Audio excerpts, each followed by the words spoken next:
Hello everyone, আমি Indrani. Welcome to my channel. আজকে কোনো ব্লগ ভিডিও না, আমি আজকে রান্না করব। এবার বিষয় হচ্ছে, প্রত্যেকবার এই ক্রিসমাসের আশেপাশেই আমি একটা কেক বানাই, মানে ক্রিসমাসের আগে হোক বা পরে, এবং প্রত্যেকবার চেষ্টা করি নতুন নতুন কিছু কেক বানানোর। তো এই বছর এখনও আমি একটাও কেক বানাইনি। তো ভেবেছি একটু কেক বানানো যাক। আজকে আমি ঠিক করেছি যে নলেন গুড়ের কেক বানাবো।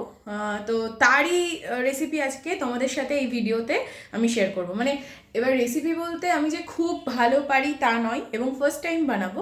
তো ভালো মন্দ যা হোক, এটা বানাতে গিয়ে আমার কি কি অভিজ্ঞতা হলো সেটাই তোমাদের সকলের সাথে শেয়ার করব। চলো শুরু করা যাক। নলেন গুড়ের কেকটা বানানোর জন্য ঝোলা গুড় থাকলে ভালো হয়, কিন্তু আমার কাছে ছিল না ঝোলা গুড়।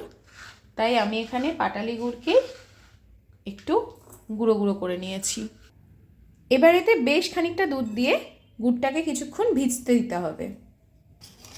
আমি এখানে ঠান্ডা দুধ নিয়েছিলাম। অনেক সময় গরম দুধে গুড় দিলে দুধটা কেটে যায়, সেই জন্যই আমি এখানে ঠান্ডা দুধ নিয়েছিলাম।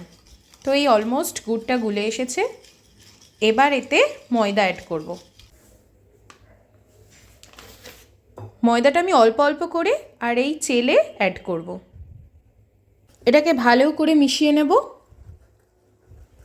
এবার এতে একটু বেকিং পাউডার দিয়ে আবারও ভালো করে মিশিয়ে নেব।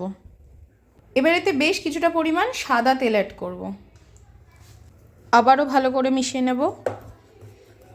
কেকের টেস্টটা আরেকটু ভালো করার জন্য একটু গুঁড়ো দুধও ব্যবহার করেছি। এটাকেও খুব ভালো করে মিক্স করে নিতে হবে।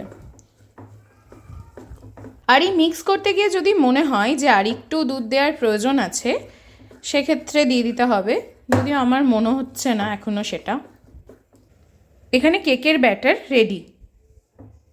যে প্যানে কেকটা বানাবো তাতে খুব ভালো করে তেল মাখিয়ে নিতে হবে।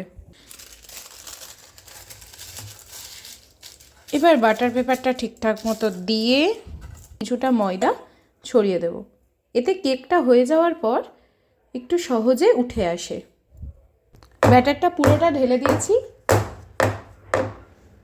আর এদিকে কড়াইটাও প্রিহিট করতে বসিয়ে দিয়েছিলাম। এখানে কেকের টিনটা বসিয়ে দেব।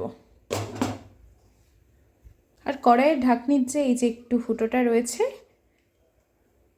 সেটাও একটা কাগজ দিয়ে আটকে দেব।